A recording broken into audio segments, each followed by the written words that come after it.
Мүшел жас неге қатерлі? Халқымызда адам жасын есептеу үлгісі мүшел жас делінген. Қазақ қоғамында адамның ең алғашқы мүшелі 13 жас болып саналады. Әр мүшелдің ішінде адамның өзіне тән ерекшеліктері мен болмысы қалыптасады екен. Көпшілікті мүшелден мүшелге өту аралығындағы жас неге қатерлі және оны қалай есептейді деген сауалдар мазалайтыны анық. Олай болса, сұраққа жауап іздеп көрелік.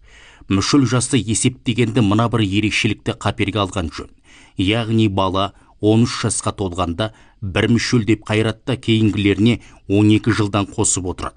Сонда бір мүшел 13 жас, 2 мүшел 25, 3 мүшел 37, 4 мүшел 49, 5 мүшел 61, 6 мүшел 73, 7 мүшел 85, 8 мүшел 97 деп қайырып, адам жасын оңай шығарады.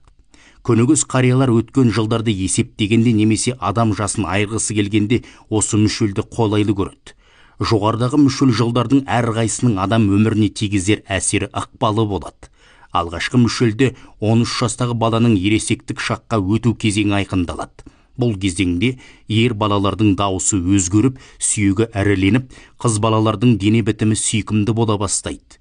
Халқымыз осында ес тоқтатып етек жаба бастаған жасты 13-те отау есі деп дәріптеген. Балаларын отбасылық өмірге баулуды қолға алған.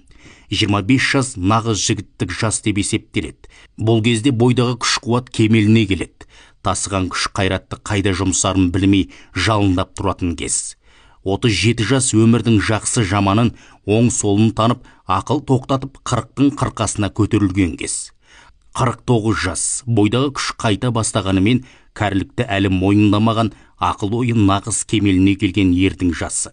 61 жас даналығы артып, өткеніне сын көзбен қарайтын, тәубеге келетін кезең. 73 жаста адам кәрілікті мойындап, бойы еңгіш тартады, аяғы тұсалып, жүріп тұруы қиындайды.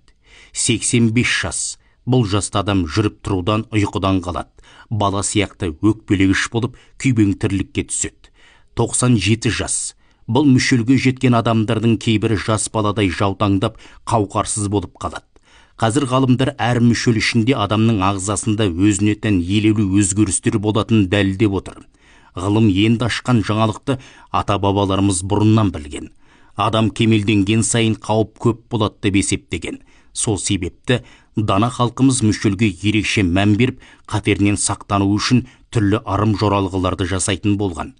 Психолог мамандар 13 пен 37 жасты ең қауіпті кезеңдердің біріне жатқызады. Әдетте оны ұстанатында, оған сенбейтін де адамдар бар. Дегенмен мамандар мүшел жасқа немқұрайлы қарауға болмайтынын ескертеді. Сондықтан бұл жастарда сырт көздің сұғынан сақтанған жөн. Бұл пікірді қазақ салт дәстүрлерін дәріптеп жүрген апамыз Зейнеп Ахметова да мақұлдайды. Қазақ ұғымында әрбір мүшел жас қатерлі, қалыпты саналады. Бұл жай ғана сөз емес. Өйткені жайшылықтағы жасқа қарағанда мүшел жаста өлім жітім, әртүрлі кесір кесапаттың көп кездесетіндігін байқауға болады. Өкінішке орай, көбіне пендешілікке салынып аңғармаймыз. Соның кесірінен келеңсіздіктерге ұрынып, сәтсіздіктерге ұшырап жатады. Сол үшін ата-бабаларымыз әрбір мүшелден аман шығу үшін құдай беретін болған. Әрине, қазірде құдай беретіндер бар.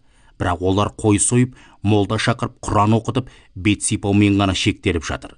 Шындығында құдай беру дегеніміз бұл адамның алдымен біліп-білмей істеген күнәлары үшін жаратқаннан кешірім сұрап, тәубаға келу, өзінің олпы-солпы кем-кетігін түзету және сауапты әрі қайырымды істер жасау болып саналады. Құдай берудің маңызы осында жатыр. Қайыр садақа берсем, қатерден аман есен шығам деген қасаң пікірден аулақ болған жөн. Мүшел жаста киім береді. Бірақ қазір көбісі мұның да маңызына бойламай жатыр. Өзінің киюге келмейтін киімдерін таратып жатыр. Бұл дұрыс емес. Керісінше өзінің жақсы көретін қимастатын, не киімін өзі құрметтейтін, сыйлайтын адамына беру керек дейді. Ұлт дәстүрін дәріптеуші апамыз. Мүшел жас пен ғылымның байланысы қандай? Астрономия ғылымында әрбір 12 жыл сайын Юпитер өзінің орбитасын бір рет айналып шығатын айтылады. Сонда адамның мүшел жасы да әрбір 12 жыл сайын кіріп отырады. Бір жылда 12 ай бар. Мүшел 12 жыл уақыт атауы. Қазақтың ұлттық дүние танымында жас саны мүшелмен есептеледі. Халық даналығының осы бір қағидасы санақтың ең тапқыр есебі екен ғылымда жоққа шығармайды. Мұндай тәсіл өткен жылдарды есептеуге әрі адам жасын анықтауға өте ыңғайлы бірден бір есептік жүйе. мүшел жасқа толған адам әдетте сақтанып жүреді, алыс, ауыр сапарларға шықпайды. Ауа райының қолайсыз кезеңдерінде абайлап жүреді. Өйткені адам ағзасында әрбір 12 жыл сайын елеулі өзгерістер болып тұрады. Ертедегі шығыс ғылымдарында да бұл жайлы айтылған. Мәлімет Қазалы.kz сайтынан алынды. Біле жүріңіздер, тарата жүріңіздер.